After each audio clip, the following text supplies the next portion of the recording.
Les vraies voix Sud Radio, 17h-19h, Jean-Marie Bordry. Les vraies voix sur Sud Radio avec Ala Oukili, avec Tom Conan et Jean-Luc Touly. Tout de suite, le grand débat des vraies voix. Nous parlons du pass sanitaire. On vous a beaucoup parlé de l'aspect politique. Est-ce qu'il était plus ou moins dur qu'avant? Est-ce que les sénateurs avaient fait leur travail? Parlons un peu sur le plan médical. À quoi va-t-il servir et est-ce qu'au moins il va nous permettre de casser cette quatrième vague? Sud Radio, les vraies voix. Le débat est ouvert. C'est du moins la question que nous vous posons sur le Twitter de Sud Radio. Vous votez. Est-ce que le pass sanitaire va nous permettre de casser la quatrième vague de l'épidémie de coronavirus? Oui ou non? Vous nous appelez aussi 0826 300 300. On va vous donner la parole dans un instant. On accueille tout de suite notre invité Yves Buisson. Bonsoir à vous. Bonsoir. Et bienvenue sur Sud Radio. Vous êtes épidémiologiste, membre de l'Académie de médecine où vous dirigez le groupe Covid-19. Je le disais, le texte plus ou moins définitif, parce qu'on attend encore le feu vert du Conseil constitutionnel, a fini par être adopté par le Parlement. On y apprend en tout cas l'extension prévisible du pass sanitaire aux restaurants, aux cafés et aux transports longue distance, y compris aux terrasses de café, un des points qui est souvent assez décrié. Est-ce que c'était important justement de ne permettre d'y entrer qu'à des gens qui sont soit vaccinés, soit dépistés négativement? Est-ce que c'est important pour faire reculer l'épidémie? Bien, ce sont des mesures qui vont dans le bon sens, tout autant qu'elles sont, donc sans vouloir les discuter une par une, parce que effectivement il peut y avoir des problèmes d'adaptabilité ou d'acceptabilité. Toutes vont dans le bon sens, mais elles ne suffiront pas à freiner ou à bloquer la quatrième vague qui est en plein essor actuellement. Par contre, elles jouent un rôle très important dans l'incitation à la vaccination.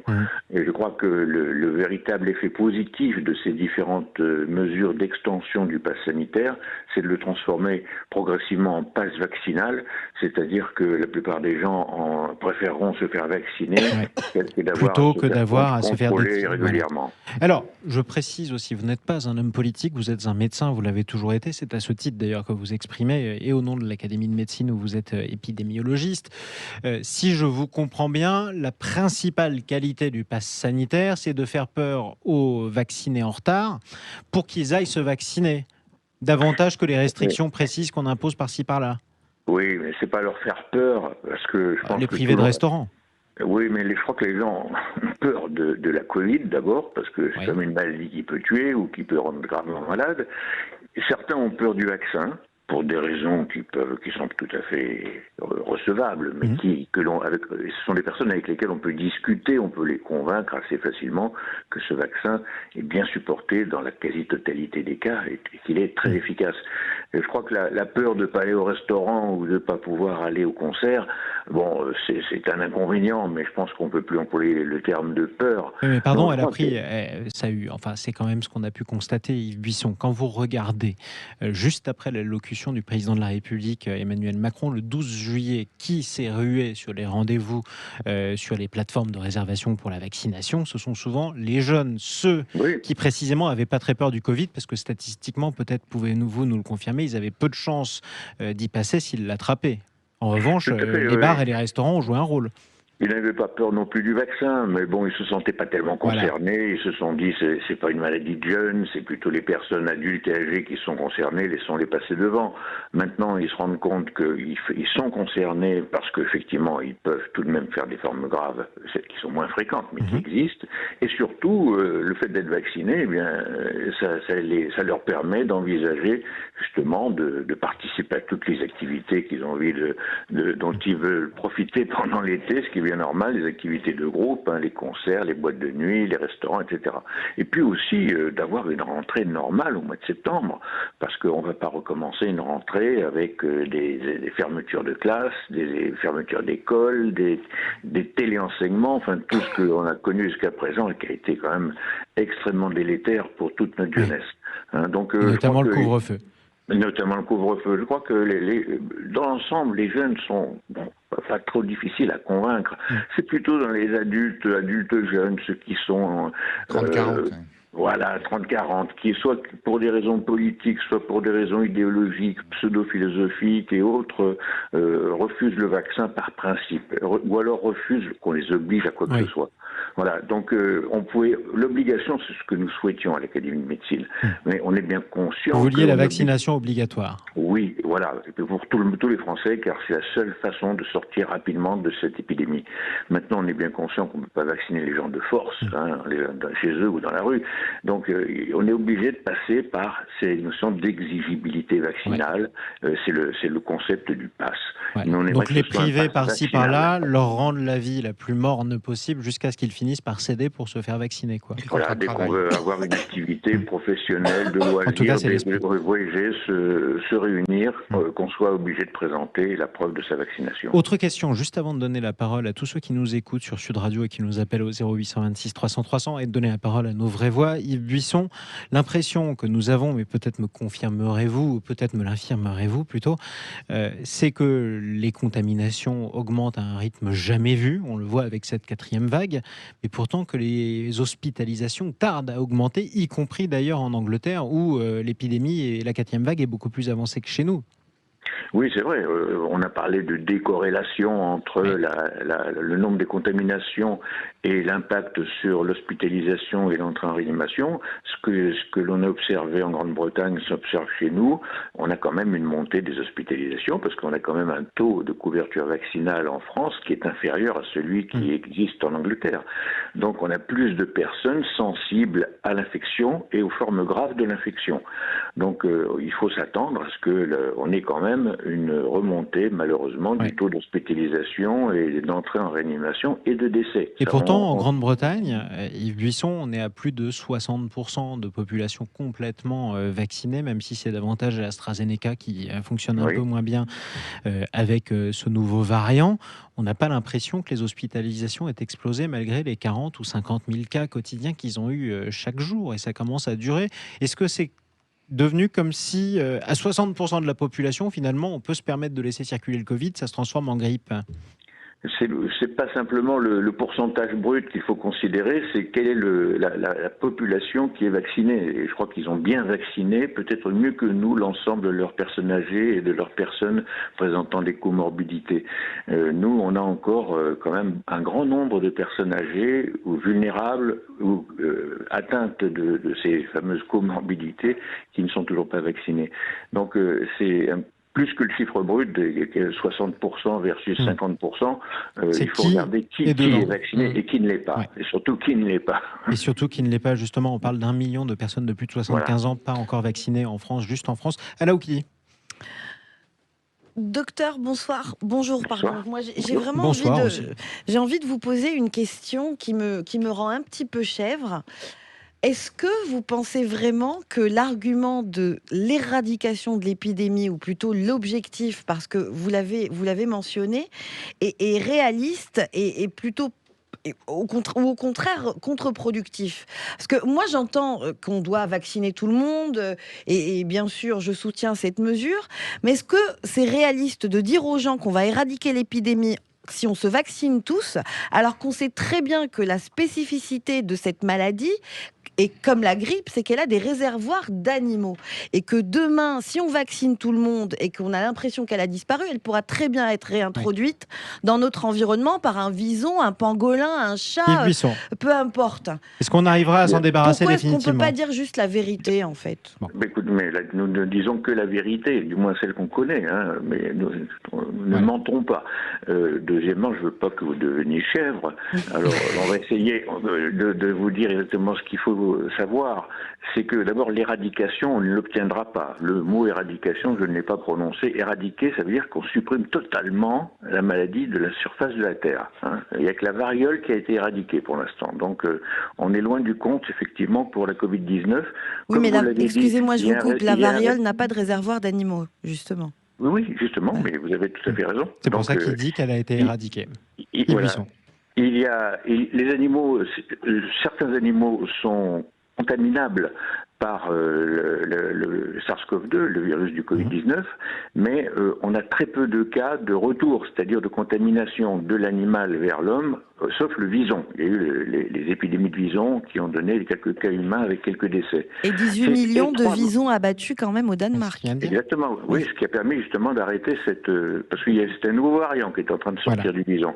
Bon, ça, ce problème a été réglé, mais il est très étroitement surveillé. Nous avons des vétérinaires à l'Académie de médecine et même dans la cellule Covid-19 avec qui nous travaillons étroitement sur cette notion de réservoir animal et de risque potentiel de retour effectivement de l'épidémie avec des variants sortant du réservoir animal. Ça, c'est sur l'aspect des réservoirs, mais ça veut dire qu'on va jamais se débarrasser de cette saleté, quoi.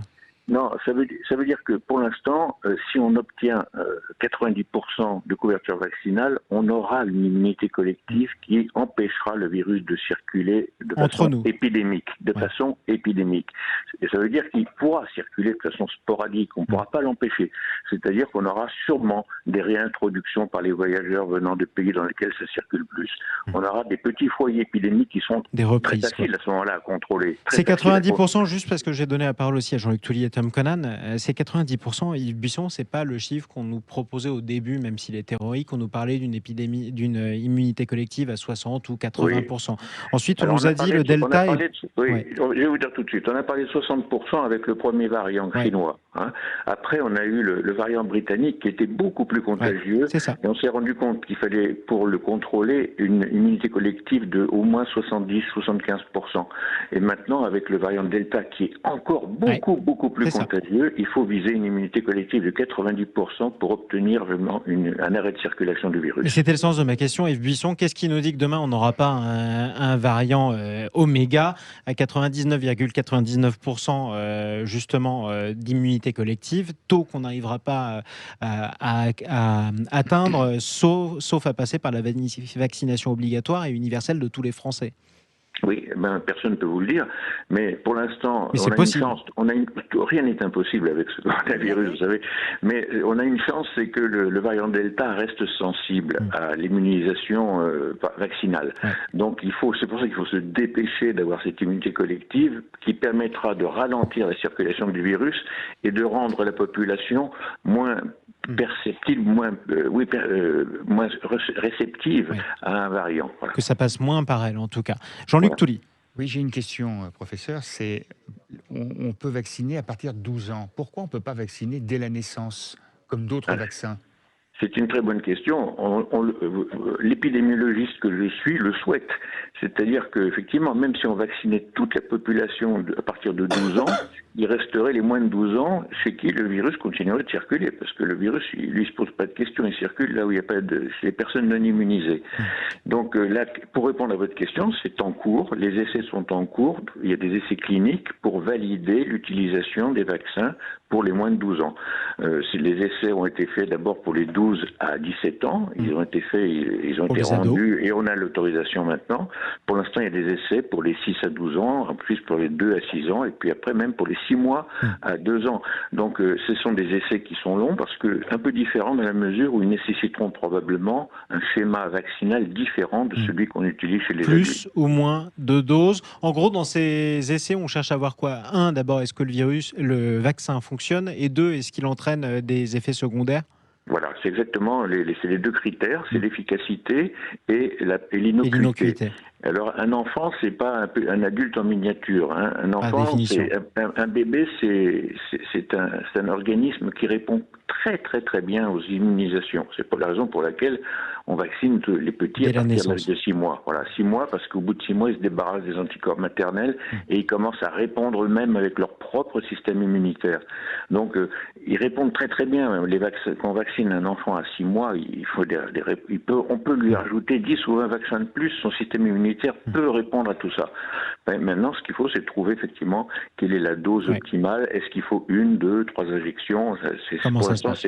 Voilà. C'est en cours. On attend les résultats. Tom Conan. Oui, non, mais alors ce que dit le professeur est très clair. Mais moi, en fait, je me demande par rapport au débat qu'on avait un peu avant et qui est toujours aussi celui-ci sur la question de l'alternative entre pass sanitaire, obligation vaccinale. Bon, on sait qu'effectivement, c'est l'option du pass sanitaire qui a été retenue. Mais finalement, vu le caractère quand même très contraignant du pass sanitaire avec tous les problèmes que ça pose et qu'on a évoqué précédemment dans l'émission, vu aussi l'ampleur des manifestations qui ont pu avoir lieu ces derniers jours, ces dernières semaines en France, est-ce que l'obligation vaccinale en elle-même serait pas finalement moins contraignante que l'introduction d'un pass sanitaire avec quand même une certaine usine à gaz telle qu'on l'a vu je veux dire tout à l'heure. Est-ce que finalement ce serait pas plus simple, même si c'est peut-être compliqué et peut-être même qu'il faudrait arriver, je sais pas, quelque chose comme un référendum, un processus démocratique très lourd mais qui après permettrait clairement de dégager cette obligation vaccinale, moi personnellement qui me choque pas. Oui, mais je crois que beaucoup de Français ne sont pas choqués par cette idée. On avait émis à l'Académie de médecine un communiqué au mois de mai en disant que obligation n'était pas un gros mot quand il s'agissait de vacciner contre la Covid-19. Je crois que tout le monde a envie que ce soit obligatoire, mais je pense pas aussi tout le monde, que... la preuve dans la rue. Oui, des gens, mais... Oui, beaucoup, une grande majorité, mais même, je pense au monde politique, dans notre gouvernement, ils aimeraient que ça soit obligatoire, mais ils savent pas comment s'y prendre. C'est pas tout de dire c'est obligatoire, on fait comment après? C'est pas la proximité de l'élection présidentielle? Un référendum, pourquoi pas? Non, mais ça c'est pour la décision, d'accord. Bon, on fait un référendum, le oui l'emportera, on dira que c'est obligatoire. Et on fait quoi? On voit les policiers et des infirmiers piquer les gens de force. On n'est pas dans un régime totalitaire où on pourra vacciner les gens de force. Et c'est pour cela qu'on avait recommandé justement d'utiliser le pass vaccinal, mais aussi de rendre exigible la vaccination pour la plupart des professions mettant les gens en contact avec le public, pour tous les fonctionnaires, les militaires, les policiers, les pompiers. On a dit, bon, les pompiers, je crois que non, ça n'est pas encore fait. Enfin, voilà, l'ensemble des professions et l'ensemble des activités de loisirs, les étudiants, les écoliers, les collégiens, enfin voilà, ça finit par être tellement de monde que finalement, pour ne pas être vacciné, il faut rester chez soi et ne pourra rien faire, quoi. 0826 300 300, restez avec nous. Yves Buisson. Daniel nous appelle de Paris. Vous êtes médecin d'ailleurs, Daniel, je crois. Oui, bonjour. Bonsoir. À toutes les vraies voix. Bonsoir. Bonsoir à vous. Vous êtes médecin, je crois d'ailleurs, à l'hôpital Necker, qui s'occupe notamment des enfants malades dans la capitale. Est-ce que vous pensez que ce pass sanitaire, en tout cas cas 1, cas bon gré, mal gré, va permettre de nous aider à la casser, cette 4e vague?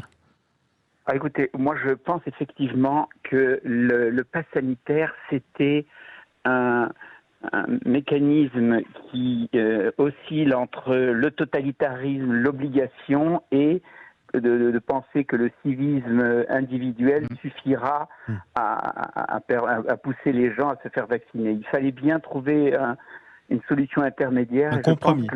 Exactement. Et le compromis, ce pass sanitaire, me paraît parfaitement adapté. Après, la mise en application, effectivement, on arrivera toujours, comme le disait le confrère, de dire que les médecins, que le corps médical ou même les soignants en général soient réticents. Honnêtement, c'est l'arbre qui cache la forêt, parce que le nombre de soignants qui refusent cette vaccination est infime. Donc, vous le constatez chez vous à l'hôpital Necker? Ah mais oui, la très grande majorité. Alors après, évidemment, on en parle. Ces gens-là font énormément de mal en parlant et parfois en trop en disant qu'ils sont effectivement, il n'y a pas de. On a l'impression que le corps médical, les soignants sont réticents, mais pas du tout. C'est pas ce que vous voyez, quoi. Ah mais sur le terrain, c'est pas ça du tout, et bien heureusement. Et la population tous les gens qui nous écoutent doivent se dire qu'il faut y aller. Il n'y a même pas à se poser les questions. Il y en a qui, j'ai entendu dire, il paraît que, j'ai lu sur un réseau social que, non, c'est pas possible. Mobilisation générale, en tout cas, c'est votre appel. Mais les soignants dans les EHPAD, c'est quand même pas exactement comme dans les hôpitaux, hein. Oui, alors dans les EHPAD, je suis tout à fait d'accord. Quand on voit, alors il y a les médecins et puis le personnel d'encadrement des personnes âgées. Ils n'ont peut-être pas la même. C'est pas forcément la même mission, oui. Oui, et ils n'ont pas, voilà, exactement. Donc il y a une éducation à faire à ce niveau-là. Voilà, mais pour vous, en tout cas, on retiendra ce que vous disiez, Daniel, sur le pass sanitaire, c'est que pour vous, c'est quand même un moindre mal par rapport à l'obligation vaccinale. Merci beaucoup, Daniel. Bon courage. Merci à vous pour toutes vos interventions qui sont extrêmement, vraiment, qui j'espère seront suivies parce qu'elles sont toujours très pertinentes et très éducatives pour tout le monde. Mais on passera le message à Yves Buisson qui est toujours avec nous. En tout cas, merci beaucoup Daniel, bon courage à l'hôpital Necker Enfants Malades du côté de Paris, d'où vous nous appeliez au 0826 300 300. Merci beaucoup Yves Buisson. De rien. Optimiste malgré tout pour cette quatrième vague, face à cette quatrième vague? Optimiste, c'est un peu trop tôt pour être optimiste. Je suis optimiste un peu sur le bon sens des Français qui se disent bon, ces vacances seront pas encore des vacances tout à fait normales. Il faut garder les gestes barrières. Il faut faire très très attention. Il faut éviter de créer des clusters partout parce qu'on a envie de s'amuser. Et puis, si on n'est pas vacciné, il faut tout de suite, dès demain matin, aller se faire vacciner. Votre message, en tout cas, a été poser transmis. des questions inutiles. Merci beaucoup, Yves Buisson, professeur de médecine épidémiologiste, membre de l'Académie de médecine où vous dirigez le groupe Covid-19. On vous posait cette question, est-ce que le pass sanitaire peut vraiment casser la quatrième vague du coronavirus? Vous êtes beaucoup plus sceptique, voire sceptique, en tout cas, et perplexe sur le Twitter de Sud Radio, puisque vous répondez non à 93% d'entre nous. Comment ça se passe dans les autres pays? Tiens, justement, le clin d'œil des vrais voix revient dans un instant. Ce sera avec Grâce Leplat qui va nous emmener en Grande-Bretagne. Ne quittez pas, restez sur Sud Radio.